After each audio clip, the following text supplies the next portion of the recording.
দিনাজপুরের পার্বতীপুরের ভাইয়েরা কেমন আছেন আপনারা সবাই? আলহামদুলিল্লাহ, আল্লাহ রহমতে আল্লাহ তাআলা আমাকে অনেক ভালো রেখেছেন, আল্লাহ শুকরিয়া। তবে দিনাজপুরে আমি এর আগেও এসেছি, বাট এই পার্বতীপুরে আমি এর আগে আসি নাই। This is my first time. তবে আমি যা দেখতে পাচ্ছি চতুর্পাশে, সামনে, ডানে, বামে, ওই পেছনে, যতটুকু আমার চোখে কোলাচ্ছে, চতুর্পাশে খালি যুবক যুবক যুবক দিয়ে পুরো মাহফিলটা ভরে গেছে।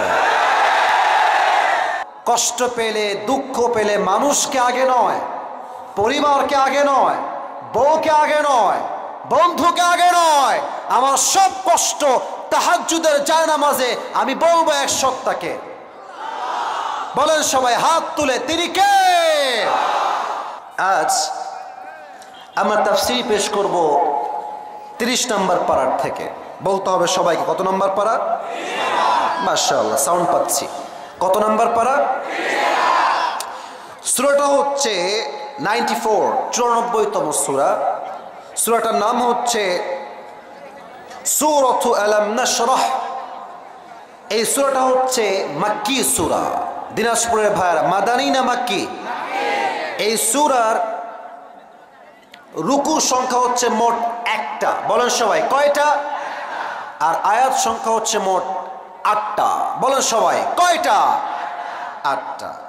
একটা কথা বলে নেই, এটা আপনাকে বুঝতে হবে, আপনি তাফসীর বুঝবেন না। এটা হচ্ছে একটা ওয়াজের মূল ভূমিকা বলতে পারেন। কোন একটা সূরার তাফসীর যদি কেউ পেশ করতে চায়,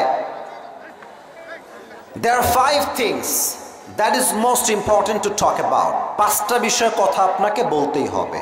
1, ইমাম সানাউল্লাহ পানিপতি রহমতুল্লাহি আলাইহি লিখেছেন, 1, যদি কেউ কোরআনের তাফসীর পেশ করতে চায় তাকে সহিহ শুদ্ধ তেলাওয়াত জানতে হবে। Number 1, first of all this is the condition, প্রথম শর্ত।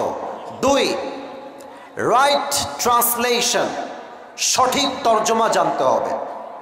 3rd হচ্ছে what's the background behind it, শানে নুজুল কি, এই সূরা কখন নাজিল হয়েছে, কেন নাজিল হয়েছে, অথবা এই সূরার মূল বিষয়বস্তু কি। 4 হচ্ছে what's the explanation of this surah, এই সূরার ব্যাখ্যা কি। 5 হচ্ছে what's the lesson that you have got from this surah, এই সূরা থেকে আপনি শিক্ষা কি পেয়েছেন, কি মানবেন।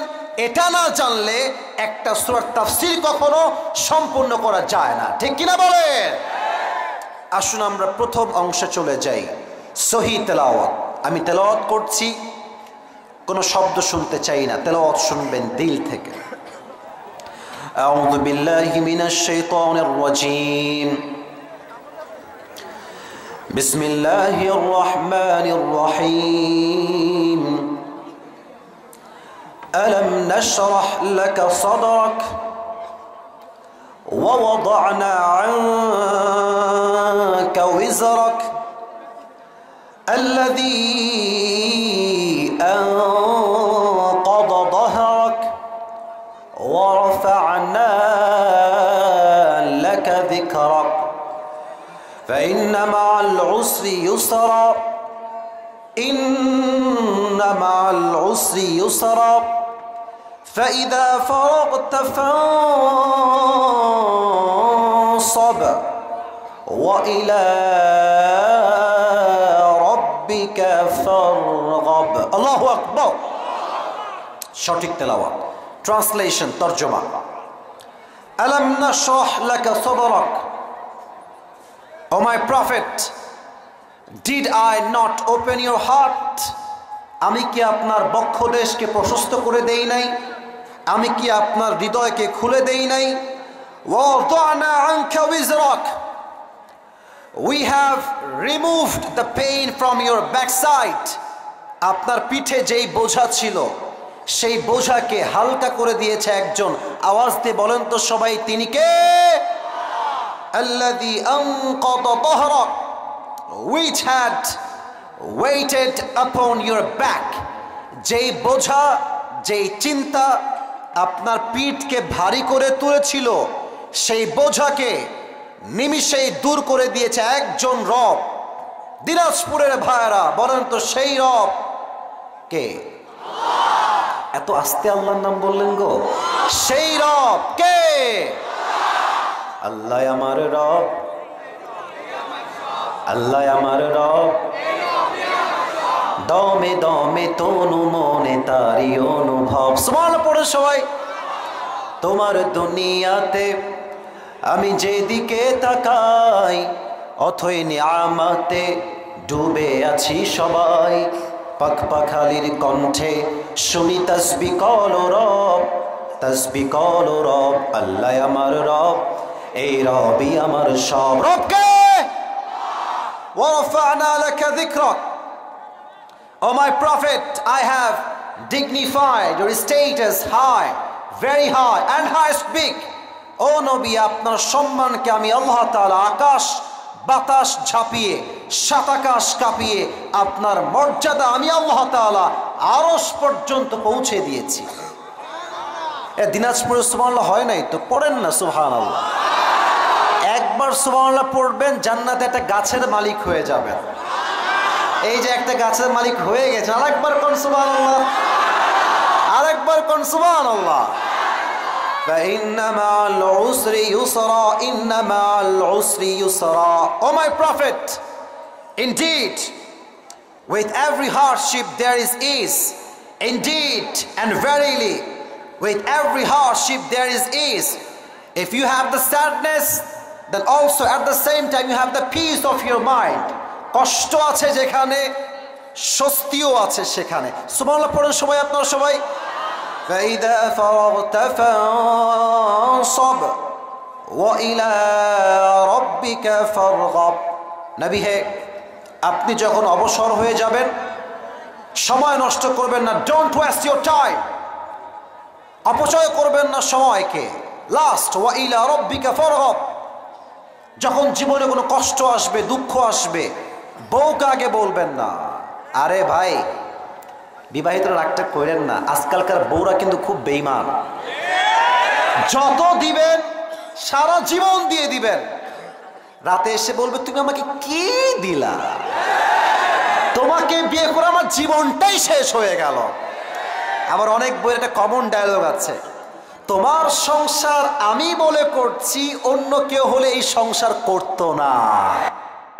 এগুলো হচ্ছে সবচেয়ে অকৃতজ্ঞ বউ যুবক ভাইরা, ঠিক কিনা বলো? এটা হচ্ছে আয়াতের তর্জমা।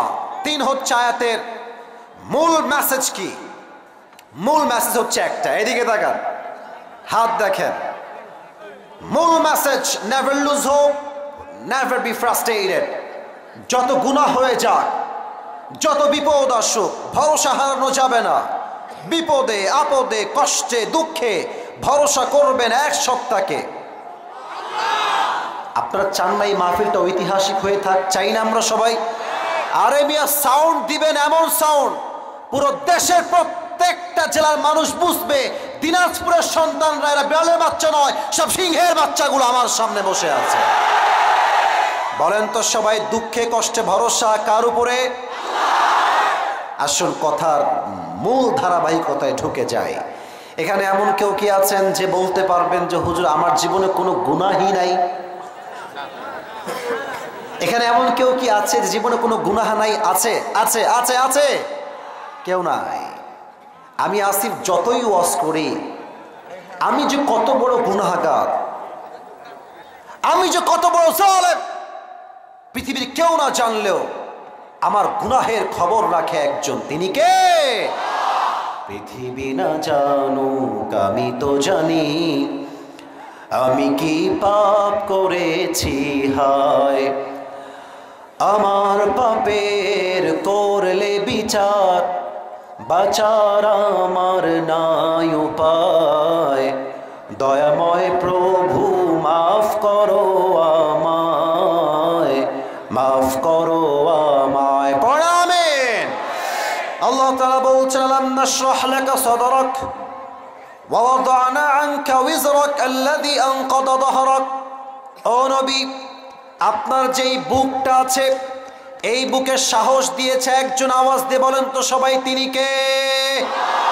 এক নাম্বার ব্যাখ্যা, হৃদয় খুলে দিয়েছি মানে বুকে সাহস দিয়েছি। আজ দেশ স্বাধীন হয়েছে বলে আমি আসিফ গৌরব করে কথা বলছি, বাট আল্লামা সাঈদী হুজুর যখন আওয়ামী ফ্যাসিস্ট ক্ষমতায় আছে তখনও বাঘের মতো সিংহের মতো গর্জন দিয়ে তিনি আল্লাহর এই জমিনে হক কথা কায়েম করেছেন। যুবক ভাইরা, ওনার এই সাহসটা ওনাকে কে দিয়েছে? আচ্ছা, আমাদের দেশের নাম কি গো? আমি কিন্তু জানি যে এটা আপনারা জানেন, আবারও কম, এই দেশের নাম কি? এই দেশে জন্মগ্রহণ করে আমরা সবাই খুশি না বেজার? আপনি দেখেন আমাদের দেশের রাজধানীর নাম কি? ঢাকায় গেলে দেখবেন সব জায়গায় খালি বঙ্গবন্ধু, খালি বঙ্গবন্ধু। আর একটা কথা বলেই ফেলি, আমাদের উপরে জাতির পিতার নামটা 5 আগস্টের আগে চাপায় দেওয়া হয়েছিল, ইনি হচ্ছেন জাতির পিতা।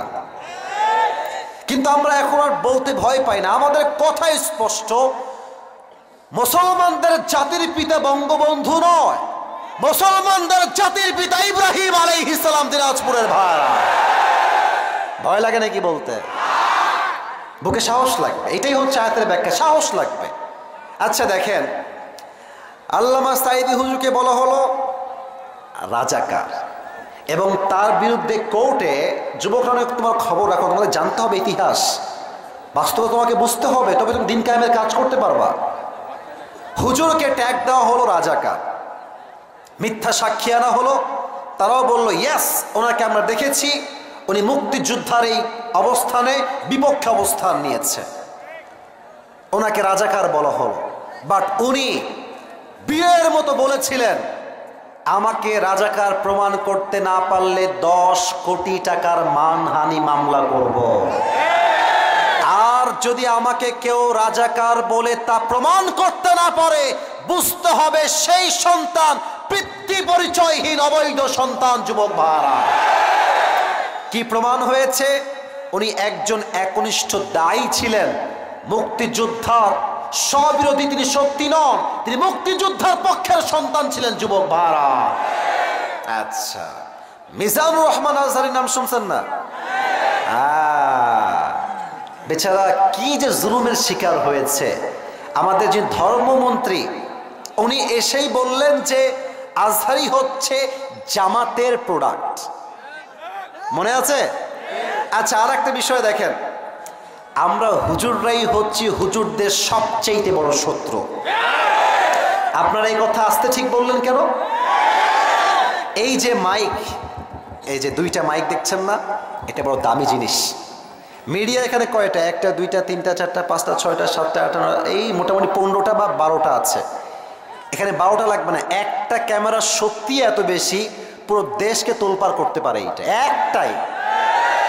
আপনি দেখেন আজহারী সাহেবকে কিন্তু আমাদের মতো হুজুরাই বলেছে কাফের, মনে আছে তোমাদের? একদম ওপেনলি কাফের, বলছে যে তওবা না করলে সে মুসলমান আর হতেই পারবে না। ইভেন আমার এখনো মনে আছে, রাগ করবেন না আমার কথা, আমি আয়াতের ব্যাখ্যা দিয়ে মিলাচ্ছি কথাটা। আজহারী সাহেবের লম্বা একটা ছবি ব্যানার করা হয়েছে, কেমনে বলি, বলতে কষ্ট লাগে, আপনি ইউটিউবে এখনো পাবেন, জুতা দিয়ে তার ব্যানারে জুতা পিটা করতেছে মানুষ। নাউজুবিল্লাহ তো পড়লেন না? আচ্ছা বলেন, তার হৃদয়ে যদি ঈমানের শক্তি বা সাহস না থাকতো, সে কি আর ইসলাম প্রচার করতে পারতো? এই হচ্ছে বুকের সাহস। যদি আপনার বুকের সাহস থাকে, আল্লাহর জমিনে বাতিলদের সামনে মাথা উঁচু করে আপনি হক কথা বলতে পারবেন, ঠিক কিনা বলে? আমরা দেখেছি সব জায়গায় বঙ্গবন্ধু। একটা কথা মনে পড়েই গেল, বলবো সবাইকে। ওই এক লোক, একটা মজার ঘটনা আর কি, এক লোক আসছে বিদেশ থেকে বাংলাদেশে, তো প্রথমে এসে নেমেছে চট্টগ্রাম। কোন গ্রাম? এসে he was coming back to Dhaka, ঢাকায় আসবে। তো দেখছে যে চট্টগ্রামের এয়ারপোর্ট থেকে এসেই বিশাল লম্বা একটা টানেল, বিশাল লম্বা টানেল। বলছে আরে how come it possible, the people of Bangladesh they are very poor, who has made this a big tunnel? এই দেশের মানুষ তো গরিব, এত বড় টানেল কে বানাইছে, নাম কি, এটার নাম কি? তো বলছে এটার নাম হচ্ছে বঙ্গবন্ধু টানেল। এটার নাম কি টানেল? এই কথা না বললে অস্ত্র না, কি টানেল? আবার কোন কি টানেল? বলছে ওয়াও অ্যামেজিং, চলো সামনের দিকে যাই। এবার আসছে ঢাকায়। ঢাকায় এসে দেখে বিশাল কারবার, বিশাল লম্বা লম্বা উঁচু ফ্ল্যাট আর বাড়ি। ডাক দিয়ে বলছে ও ভাই, দেশের মানুষ তো অনেক গরিব, এত বড় ফ্ল্যাট, এত বড় বড় দালান প্রাচীর, এই জায়গার নাম কি? ওই যুবক বলছে বঙ্গবন্ধু অ্যাভিনিউ। বলছে মাশাআল্লাহ, great, amazing, excellent, let's go head, সামনে চলো। এবার দেখছে সামনে গিয়ে রাতের বেলা বিশাল লম্বা একটা খাম্বা, টাওয়ার। তো দেখছে টাওয়ারের উপরে লাইট দেওয়া আছে, পুরো গোল করে পুরো জায়গাটা আলোকিত হয়ে গেছে। বিদেশি লোক বলছে what is the name of this place, এই জায়গার নাম কি? তো বলছে এটার নাম হচ্ছে বঙ্গবন্ধু স্টেডিয়াম। কি স্টেডিয়াম? ওয়াজ করা যাবে না, ধুর মিয়া কথা করে, কি স্টেডিয়াম? বঙ্গবন্ধু স্টেডিয়াম। বলছে মাশাআল্লাহ, হোয়াটস হ্যাপেনিং হিয়ার, কি হচ্ছে এখানে?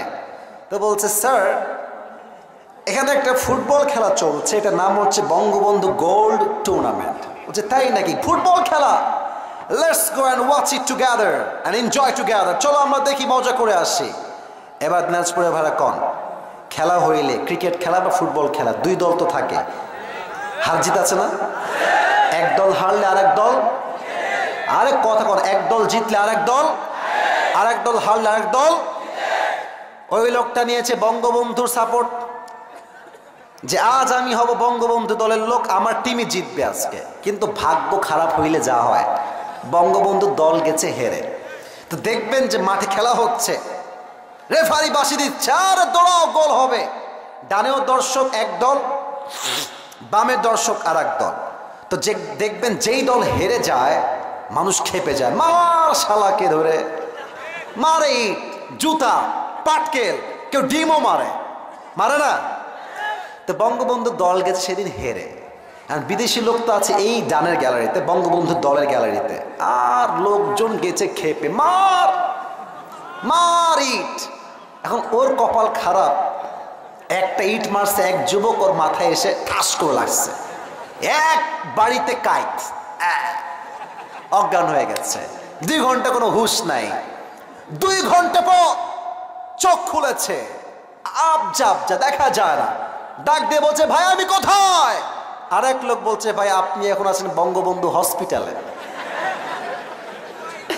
এবার বিদেশি লোক বলছে ভাই আল্লাহর রাস্তে মাফ চাই, একটু পর আপনার আমাকে বঙ্গবন্ধু কবরস্থানে নিয়ে যাবেন না। তার মানে বোঝা যায় এই কথা স্পষ্ট, তাদের কাছে নবীর আদর্শের চাইতে বঙ্গবন্ধুর আদর্শের দাম বেশি বেড়ে গিয়েছিল। যুবক ভাইরা, আলাম নাশরাহ লাকা সাদরাক, হৃদয়ে থাকবে সাহস ভরা, হক কথা বলবেন বাতিলের সামনে, চুল পরিমাণ কোনো ভয় লাগবে না। যুবক ভাইরা ঠিক কিনা বলেন? 2 নাম্বার, ও নবী আমি আপনার হৃদয়কে প্রশস্ত হৃদয় করে দিয়েছি, বিশাল বড় হৃদয়। আপনাদের এখানে মসজিদ কোন দিকে? মসজিদ সোজা। একটা কথা বলে ফেলে রাগ করবেন না তাফসীর থেকে, আমাদের মসজিদে আজকাল মারামারি হয় বেশি। দেখেন আল্লাহু আকবার, হাত বেঁধেছি নাভির নিচে, আমি হানাফি মাযহাব অনুসরণ করি, আল্লাহু আকবার বুকের উপরে, কেউ নাভির নিচে। সোনামণি বসো বসো, এ নতুন, একদমই নতুন এইটা, বসো বসো, হ্যাঁ বসায় দাও বসায় দাও, বসো। এ কত সাহস রে, এতগুলো লোক উঠে যায় কেন রে? হ্যাং ভেঙে দিব রে। সবাই একটা তাকবীর দেন, লিল্লাহি তাকবীর। তো দেখবেন যে নাভির নিচে হাত বাঁধে, সে বুকের উপরে যে হাত বাঁধে তাকে 2 চোখের বিষ মনে করে। আবার যে বুকের উপরে হাত বাঁধে সেই বলে যে হানাফি মাযহাব কোনো মাযহাবই না। এখন এই মারামারিতে কি হয়, আমার মতো বক্তা বলছে এই অমুকে কাফের, ও বলছে সে হচ্ছে কাফের, এই কাফের সেই কাফের।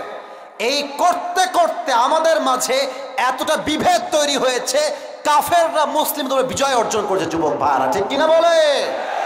দিল রাখবেন বড়, প্রথম পরিচয় আওয়ামী লীগ নয়, প্রথম পরিচয় বিএনপি নয়, প্রথম পরিচয় জামাত নয়, প্রথম পরিচয় সরসিনা নয়, প্রথম পরিচয় আলিয়া নয়, প্রথম পরিচয় কওমিয়া নয়, প্রথম পরিচয় হেফাজত নয়, প্রথম পরিচয় চরমনায় নয়। আমার প্রথম পরিচয় আমি মুসলমান ঘরের সন্তান। আলাম নাশরাহ লাকা সাদরাক, আমি আপনার হৃদয়কে অনেক বড় করেছি। 3, আমি আপনার হৃদয়কে ওপেন হার্ট সার্জারি করেছি। পুরো হৃদয়টা গলার থেকে নাভি পর্যন্ত কেটে দুনিয়ার প্রতি মায়া, মোহাব্বত, লালসা সব দূর করে দিয়ে আমি আপনার হৃদয়কে আখিরাতমুখী হৃদয় করেছি, ইমানের নূর দ্বারা নূরান্বিত করেছি। সুবহানাল্লাহ পড়েন সবাই। এবার আমি কিছু ঘটনা বলতে চাই হাদিস থেকে। ওয়াদানা আনকা উযরাক, নবীর পিঠে বোঝা। আচ্ছা আব্বাজান, আপনাদের মেয়ে আছে কার? একটু হাত তুলবেন। মেয়ে আছে? মাশাআল্লাহ। একটা মেয়ে একটা জান্নাত। সুবহানাল্লাহ নাই? এত আস্তে কেন? জোরে কম। 2টা মেয়ে 2টা জান্নাত, 3টা মেয়ে 3টা জান্নাত। সুবহানাল্লাহ পড়ো সবাই। আল্লাহ তাআলা আমাকেও 2টি বোন দিয়েছে। আমার বাবার 2টি রাজকন্যা। একটা দেখলাম আমার ছোট্ট একটা বোন আছে, বুশরা। হয়তো দেখবেন আপনার ফেসবুকে 2জন দেখেও থাকতে পারেন। ওকে এক ছেলে বলছে, ইউটিউবার, এই তোমার ভাই কি ওয়াজ করে কও? ও বলছে কথা বলেন ঠিক কিনা। এই এতটুকু বাচ্চা মেয়ে। তো নবীকে পানি আছে, জ্বর প্রচন্ড গায়ে, সরি একটু গরম পানি দিলে ভালো হয়। আমার গায়ে 7 দিন যাবত প্রচন্ড জ্বর। আসলে আপনার দোয়া না থাকলে কথা বলা সম্ভব নয়। আমার চোখ দিয়ে মাঝে মাঝে পানি বের হয় জ্বরের তাপে। তো নবীকে কাফেরে গালি দিচ্ছে, এই মুহাম্মদ, তোর 4টা পুত্র সন্তান 4টাই মরে গেছে, তোর বংশ হচ্ছে লেজ কাটা বংশ। নাউজুবিল্লাহ নাই যে? আচ্ছা কেউ যদি আমার কয়ে, আসিফ তোর বংশের লেজ কাটা, তোর বংশে কেউ বেঁচে নাই, এই মনে একটা কষ্ট লাগে না? কষ্ট লাগে না যুবক ভাইরা? নবীর পিঠে কষ্ট, ইস আমার একটা সন্তান বেঁচে নাই, তাহলে আমার বংশ বিস্তার হবে কেমনে? আল্লাহ বলছেন, নবী আপনি টেনশন করবেন না, টেনশন আপনার দূর করবে একজন, তিনি কে? নবীর টেনশন দূর করতে আল্লাহ তাআলা নবীজির সংসারে এক কলিজার টুকরা মেয়ে ফাতেমাকে দুনিয়াতে পাঠিয়ে দিলেন। সুবহানাল্লাহ পড়ো সবাই। এখন মেয়ে যদি বড় হয়ে যায়, বাবার প্রথম টেনশন আমার মেয়ের বিয়ে দিব কার সাথে? এই টেনশন আছে না নাই? চলছে শীতকাল। যেই যুবক ফজরের নামাজটা জামাতে পড়ে এসে, আব্বাজান ওর মতো ভালো পাত্র আপনার মেয়ের জন্য এই জমিনে দ্বিতীয় আর কেউ হইতে পারে না। আচ্ছা হাদিসটা খুব ইন্টারেস্টিং। আমার এই হাদিস দিয়ে আমি একটা মেসেজ দিতে চাই মায়েদের জন্য, বোনদের জন্য, মুরব্বীদের জন্য। তাকান আমার দিকে। নবীজি বলছে, ফাতেমার বিয়ের বয়স হয়ে গিয়েছে, কে বিয়ে করবা? প্রস্তাব নিয়ে আমার কাছে আসো। প্রথম প্রস্তাব নিয়ে আসে আবু বকর রাদিয়াল্লাহু তাআলা আনহু। ডাক দিয়ে বলছে, রাসূলুল্লাহ ইয়া হাবিবাল্লাহ, আপনার মেয়ে ফাতেমাকে আমি বিয়ে করতে চাই, আপনি একমত আছেন কিনা? আবু বকর নবীজি শুধুমাত্র বন্ধু নয়, বন্ধুও যেমন, এট দ্য সেম টাইম নবীজি শ্বশুরও বটে। আচ্ছা তো আমার দিকে তাকান, নবীজি বসে আছেন, আবু বকর প্রস্তাব নিয়ে আসছে। তো নবীজি মাথাটা নিচু করে চুপচাপ বসে আছে, কোনো কথা বলছে না। আবু বকর বুঝে গেছে যে আই এম রিজেক্টেড, আমার খাওয়া নাই, আমি বের হয়ে যাই। বের হয়ে গেছে। এরপর আসছে ওমর ফারুক রাদিয়াল্লাহু তাআলা আন, এসেই ডাক দিয়ে বলছে, ইয়া রাসূলুল্লাহ ইয়া হাবিবাল্লাহ, আমি আপনার মেয়ে ফাতেমাকে বিয়ে করতে চাই, আপনি একমত আছেন কিনা? নবীজি আবার মাথা নিচু, কোনো কথা কয় না, চুপচাপ, কিপ কোয়াইট, কিপ সাইলেন্ট। ওমরও বের হয়ে গেছে, সে বুঝে গেছে আমারও এখানে কোনো খাওয়া নাই। আর বাহিরে আছে আরো 2 জন সাহাবী, নাম দেখেন, এক হচ্ছে আব্দুর রহমান বিন আউফ, আর এক হচ্ছে আলী রাদিয়াল্লাহু তাআলা আনহু। এবার আব্দুর রহমান বিন আউফ ডাক দিয়ে বলছে, আলী, আবু বকরও না, ওমরও না, এদের দ্বারা এই বিয়ে হবে না। বাট বন্ধু, আমার বিশ্বাস তুমি যদি বিয়ের প্রস্তাব নিয়ে যাও, আমি আব্দুর রহমান বিন আউফ বলতে পারি যে আমার নবীজি আলীকে খালি হাতে ফিরাই দিবে না। আরে জোরে কোন সুবহানাল্লাহ। এরকম বন্ধু আমাদেরও লাগবে। হ্যাঁ, আরে যা বেটা, আমি তোর সঙ্গে আছি, তো বিয়ে হবে না মানে আমি তোর বিয়ে দিয়ে ছাড়বো, ঠিক কিনা বলো? আসলে এটাই হওয়া উচিত। প্রত্যেকটা বন্ধু আরেক বন্ধুকে বলে, বন্ধু কোনো টেনশন নাই, তুই বিয়ে না করলে আমি নিজেও বিয়ে করব না, তোকে বিয়ে দিয়ে আমি বিয়ে করবো। এরকম বন্ধু থাকলেও কি খাবে, তাকে আমরা তাই খাওয়াবো, ঠিক কিনা বলেন? তা আব্দুর রহমান মিনা বলছে, বন্ধু তুমি যাও, প্রস্তাব দাও। তো আলী যা বলছেন আমরাও তাই বলি। আবারও বলি, আলী যা বলছেন আমরাও তাই বলি। কি বলি আমরা এবং আলী কি বলেছে? আলী বলছে, বন্ধু প্রস্তাব যে নিয়ে যাব, আমি হলাম গরিব ঘরের ছেলে, টাকা নাই, বাড়ি নাই, চাকরি নাই, ব্যবসাও নাই, গরিব ঘরের ছেলে, একটা মাটির বাসায় আমি থাকি। আমার সঙ্গে নবীজি তার একটা মাত্র কলিজার মেয়ে ফাতেমাকে কেমনে বিয়ে দিবে? How come it possible? No, I am not going to do it. আমি এটা প্রস্তাব দিয়ে যাচ্ছি না, আমার দ্বারা হবে না। বলছে, বন্ধু যাও তো, দোষ কোথায় ট্রায়াল দিতে? যাও, ট্রাই দিয়ে আসো। তো দেখেন নবীজি, কথা বলো না, বামে চুপ করে থাকো একদম। নবীজি মসজিদে হারামে বসে আছেন, আলী এই পাশ দিয়ে আসছে। তো ভাই, আমরা ছেলে পেলে বুঝি যে মেয়ের বাপের কাছে প্রস্তাব দেওয়া কত টাফ আজকালকার যুগে। প্রত্যেকটা মেয়ের বাপকে দেখলে আমার দাজ্জাল বসে আছে এটা সামনের দিকে, ঠিক কি না বলো? তো আলী আসছে নবীর কাছে। নবী তো এক আদর্শবান মানুষ, ব্যবহার নরম।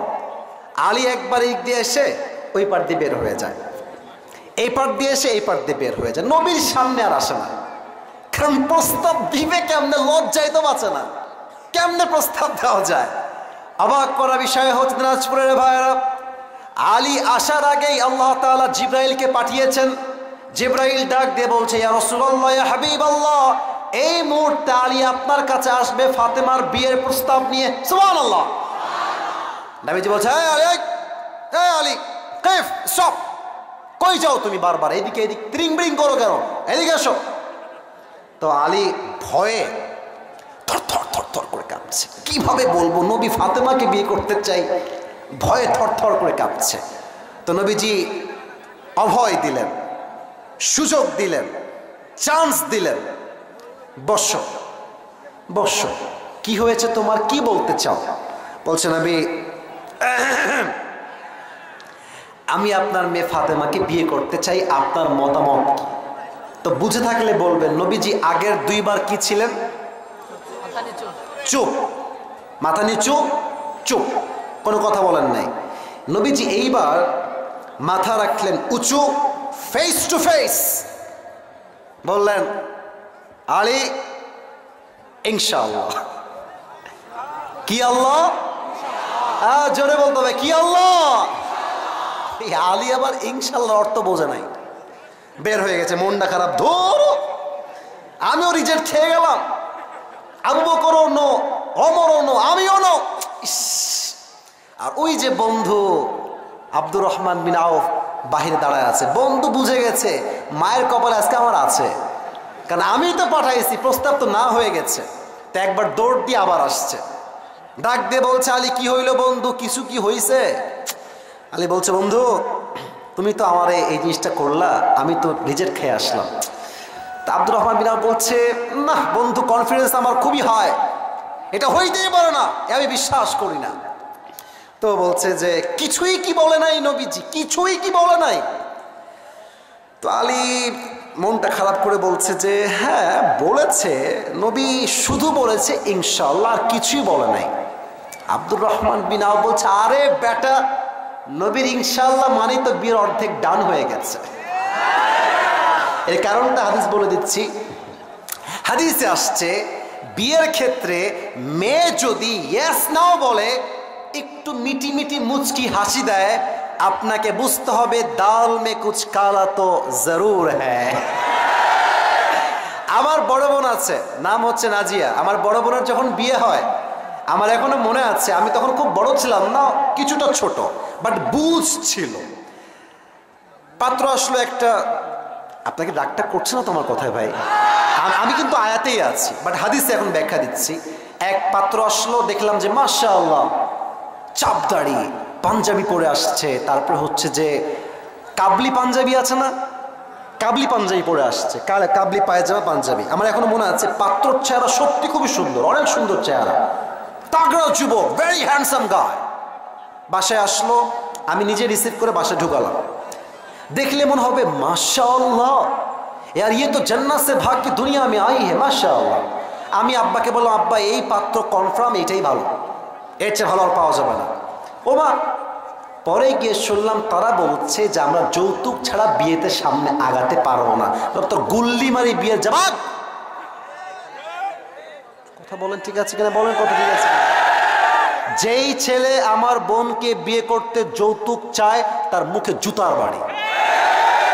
আমার বোনকে আমি বড় লোকের সঙ্গে নয় গরিবের সঙ্গে বিয়ে দিব, ও যৌতুক নয়, ওর মনটা অনেক বড় হবে আকাশের মতো যুবক ভাড়া।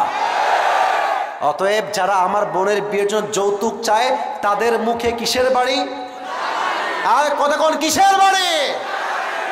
তবে যৌতুকটা চাই সিস্টেমে, বলে যে আপনার মেয়ে তো আমাদের বাসায় থাকবে, তো গাড়িটা কিনলে কে বসবে, আপনার মেয়েই তো বসবে। আপনার কথা না বলে আমি অস্ত্র মার ধরো, কথা ঠিক আছে কিনা বলেন। আচ্ছা আপনি ফ্রিজ দিবেন, খাবারটা কে খাবে, আপনার মেয়ে তো খাবারটা রাখবে। এই যে আপনার আলমারি দিবেন, সুকেস দিবেন, ব্যবসা করাই দিবেন আমাকে, কে খাবে, আপনার মেয়েই তো খাবে। এগুলো হচ্ছে উপরে ফিটফাট, ভেতরে সদরঘাট। আমার কথা একটা, আমার মেয়েকে বিয়ে করতে যেই ছেলে যৌতুক চায় আমাকে বুঝতে হবে সেই যুবক আমার মেয়ের জামাই হওয়ার যোগ্যতা রাখে না যুবক ভাড়া। আমি বাপকে বললাম গুল্লি মারি ওই জামাইয়ের, বাদ দাও এইটা, রিজেক্ট, একদম না। 8 বছর আগের কথা বলছি।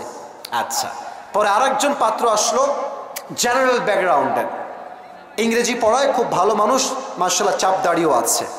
তো অনেক কথাবার্তা হলো, একদম আগায় গেল, মানে 2-1 দিনে বিয়ে আগায় গেছে। আমি আপনাকে মূল হাদিসটা এখানে আনতে চাই, মূল মেসেজটা। বিয়ে যখন কনফার্ম, মোটামুটি সবাই আমরা রাজি, ভালো লেগেছে আমাদের। আমার বোনকে আমার আব্বা ডাকলো আর এক রুমে, আমার মা আসলেন, আমি আসলাম, বাবা আসলো। আমার বাবা কি বলছে জানেন, নবীর হাদিস দেখেন, আমার বাবার কাজ দেখেন। বলছে, মা এই পাত্র আমারও পছন্দ, আসিফেরও পছন্দ, তোমার মায়েরও পছন্দ, মা তুমি কি রাজি আছো কিনা। আমার বোন যখন বলেছে ইয়েস বা হাসি দিয়েছে, তখন আমার বাবা বিয়ের জন্য সামনে এগিয়েছে।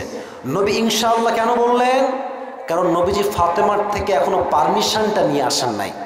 ফাতেমা তোমার জন্য এই তো আল্লাহর সবচেয়ে চরিত্রবান যুবককে চুজ করেছি বিয়ের পাত্র হিসেবে, তুমি কি রাজি আছো ফাতেমা। ফাতেমা ডাক দিয়ে বলছে, আব্বাজান মাসমু, তার নাম কি, বলছে ইসমুহু আলী, রাজি আছো মা। একটা মুচকি হাসি দিয়েছে। নবীজি বলছে মাশাআল্লাহ, বিয়ে আরো অর্ধেক ডান। জোরে কোন সুবহানাল্লাহ। নবী চাইলে অনুমতি ছাড়া বিয়ে দিতে পারতেন কি পারতেন না। নবীর বিয়ে, এই যে ফাতেমার বিয়ে আলীর সাথে, এটা নবীর সিদ্ধান্ত নয়, এটা স্বয়ং আল্লাহর সিদ্ধান্ত। বাট নবী পারমিশন দিয়ে বুঝিয়েছেন, তোমার মেয়েকে তুমি পেলেছো, বড় করেছো, তার মানে এটা নয় যে গাঞ্জাকে পছন্দ হয়েছে গাঞ্জাখোরের সঙ্গে তুমি মেয়েকে বিয়ে দিয়ে দিবা। যুবক ভাইরা, আগে অনুমতি নেওয়া লাগবে, অনুমতি যখন মেয়ে দিবে তখন বিয়ের কাজ আগাবে, নয় বিয়ের কাজ স্টপ হয়ে যাবে। ঠিক কি বলেন। এবার আল্লাহ বলছেন, রাফা'না লাকা যিকরাক, ও নবী আপনার সম্মানকে আকাশ বাতাস ছাপিয়ে, সাত আকাশ কাঁপিয়ে আপনার মর্যাদাকে আরশ পর্যন্ত পৌঁছে দিয়েছে। একজন আওয়াজ দিয়ে বলেন সবাই, তিনি কে। এই ছেলে, একজন কালো গেঞ্জি, বসে পড়ো, এইদিকে তাকান, সব ঠিক আছে, এদিকে তাকান। আচ্ছা, আমার ওঠা প্রায় 1 ঘন্টা 15 মিনিট হয়ে গেছে, আমার মনে ওয়াজ করার যাবে না, তাই না? চলবে কি চলবে না? একজন যুবক চাই, সিঙ্গেল, বিয়ে হয়নি, দাঁড়িয়ে একবার বলবা লিল্লাহি তাকবীর। কে আছো? হ্যাঁ দাঁড়াও, আরে জোরে কও।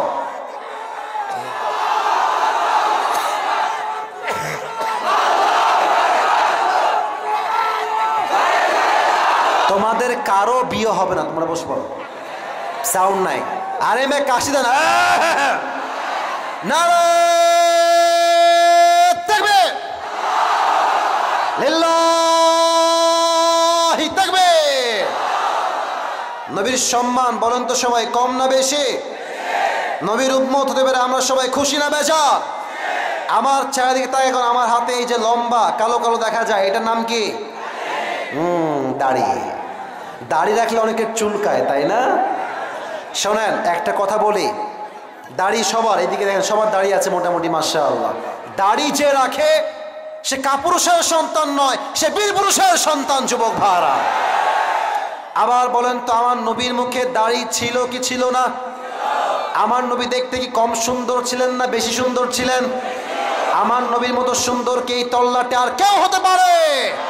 চাঁদের চেয়ে সুন্দর তুমি নবী আমার কামলিওয়ালা, দো জাহানের বাদশাহ তুমি প্যারা নবী সাল্লে আলা, দো জাহানের বাদশাহ তুমি প্যারা নবী সাল্লে আলা, চাঁদের চেয়ে সুন্দর তুমি নবী আমার কামলিওয়ালা। সুবহানাল্লাহ বলেন।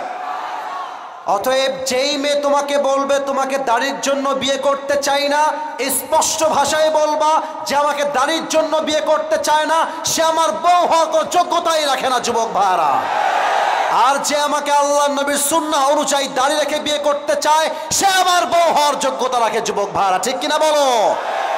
এই তিনটা আয়াত আল্লাহ নবীকে নিয়ামতের বর্ণনা দিয়েছেন। আমি শেষ করছি শুধু তর্জমা বলে।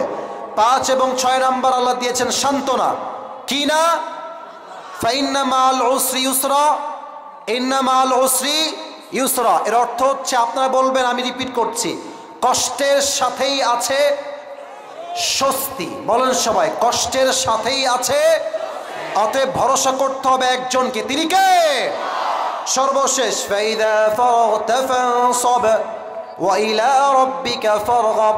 নবী হে, যখন অবসর হবেন, ডোন্ট ওয়েস্ট ইওর টাইম, সময় নষ্ট হবে না। সবাই পড়েন সুবহানাল্লাহ। এই হাত এখানে রাখেন সবাই, ডান হাত। আমি দেখতে পাচ্ছি সবাই রাখতেছেন। সবাই পড়েন সুবহানাল্লাহ। দুই একজন যারা উঠছো তোমাদের কপাল খারাপ, এত বড় মজলিস, দোয়াটা করলে হয়তো বা এই দোয়াটা আরশে আজিমে গিয়ে নক করবে। যুবক ভাইরা ঠিক কিনা বলো? একজন উঠবা না, কেউ যাবে না। শেষের দিকে আমি চলে আসছি অলরেডি। এই দিলে হাত রেখে পড়েন সবাই সুবহানাল্লাহ। দিল খুলে পড়েন আলহামদুলিল্লাহ। পড়েন সবাই লা ইলাহা, চিৎকার দিয়ে পড়েন ইল্লাল্লাহ। লাস্ট জিকির আল্লাহু আকবার। আরেকবার পড় আল্লাহু আকবার। হাদিসে আসছে এটা হচ্ছে আফদালু যিকির, সবচেয়ে উত্তম জিকির। ফ্রি হলে ফেসবুক নয়, ইউটিউব নয়, টিকটক নয়, মনে মনে পড়বেন সুবহানাল্লাহ, আলহামদুলিল্লাহ, লা ইলাহা ইল্লাল্লাহ। পড়েন সবাই আল্লাহু আকবার।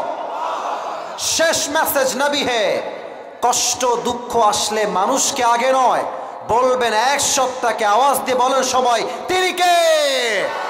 দুই হাত তুলেন সবাই। এবার সবাই দাঁড়িয়ে থাকা ভাইয়েরাও দুই হাত তুলবেন। আমি যা বলতে বলি তাই বলেন। বলেন সবাই আল্লাহ।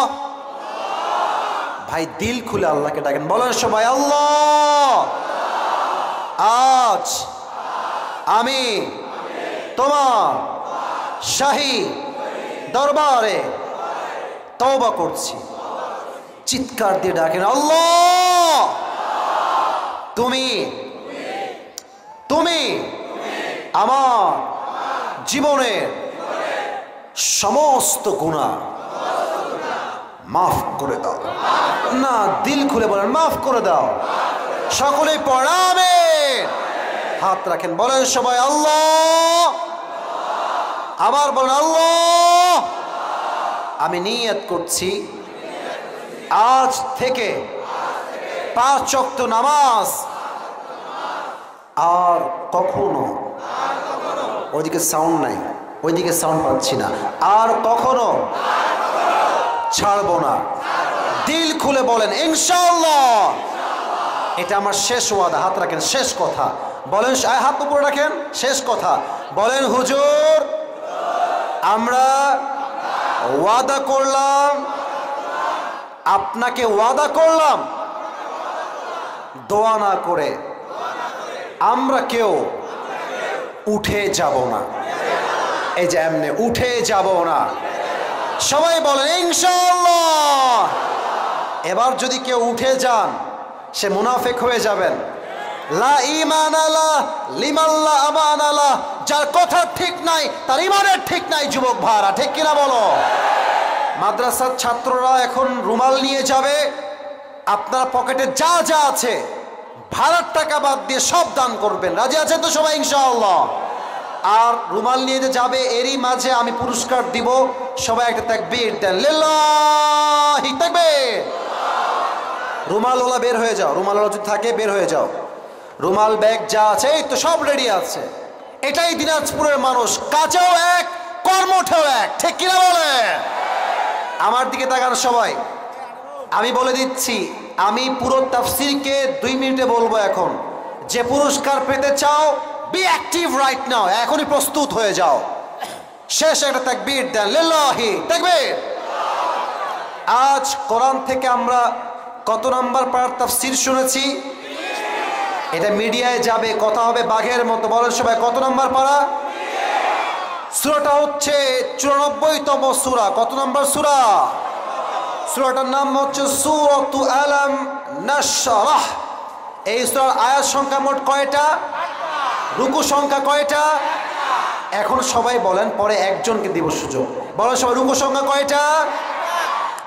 আমি বলছি একদম ছোট্ট কথায়, এই 8টা আয়াত 3 ভাগে বিভক্ত। বলেন সবাই কয় ভাগ? প্রথম ভাগ হচ্ছে নিয়ামত। Allah has mentioned the mercy, blessing and bounties whatever he has given to his last messenger Muhammad sallallahu alaihi wasallam. আল্লাহ নবীকে যেই নিয়ামত দিয়েছেন তা বলেছেন। এক, নবীর এই বক্ষ দেশকে খুলে দিয়েছেন, সাহস দিয়েছেন, প্রশস্ত করেছেন। একজন আওয়াজ দিয়ে বলেন সবাই, তিনি কে? 2, নবীর 2 নাম্বার নিয়ামত হচ্ছে নবীর পিঠে যত বোঝা ছিল সমস্ত বোঝাকে হালকা করে দিয়েছে। একজন আওয়াজ দিয়ে বলেন সবাই, তিনি কে? 3 নাম্বার নিয়ামত, যদি কেউ উঠে যাও আমি কিন্তু শেষে গিয়ে হাত মিলাবো না। আমি কিন্তু হাত মিলাতে চাই, কিন্তু আমার কথা রাখতে হবে, শেষ পর্যন্ত থাকতে হবে। রাজি আছেন তো ইনশাআল্লাহ? 3 নাম্বার নিয়ামত, নবী আপনার সম্মানকে আমি আল্লাহ আকাশ বাতাস ঝাঁপিয়ে 7 আকাশ কাঁপিয়ে আরশ পর্যন্ত পৌঁছে দিয়েছি। কোন সুবহানাল্লাহ। তাহলে 3টা নিয়ামত। 1, নবীর বক্ষদেশকে আল্লাহ খুলে দিয়েছেন। 2 নাম্বার, নবীর পিঠের বোঝা হালকা করে দিয়েছেন। 3 নাম্বার, নবীর সম্মানকে আকাশচুম্বী করেছে একজন, তিনি কে? 4টা আয়াতে 3টা নিয়ামত। 5 এবং 6 নাম্বার আয়াতে আল্লাহ দিয়েছেন সান্ত্বনা। সান্ত্বনার বাক্য কি? কষ্টের সাথেই আছে। কথা কন, you have to repeat after me, কষ্টের সাথেই আছে। 5 এবং 6 নাম্বার আয়াত শেষ। 7 এবং 8 2টা গাইডলাইন। 1, নবী হে, অবসর হলে ডোন্ট ওয়েস্ট ইউর টাইম, সময় নষ্ট করবেন না, বেশি বেশি ইবাদত করবেন 1 সপ্তাহ, তিনি কে? এবং সর্বশেষ লাস্ট অ্যান্ড ফাইনাল, কষ্ট পেলে দুঃখ পেলে মানুষকে আগে নয়, পরিবারকে আগে নয়, বউকে আগে নয়, বন্ধুকে আগে নয়, আমার সব কষ্ট তাহাজ্জুদের জায়নামাজে আমি বলবো 1 সপ্তাহকে। বলেন সবাই হাত তুলে, তিনি কে?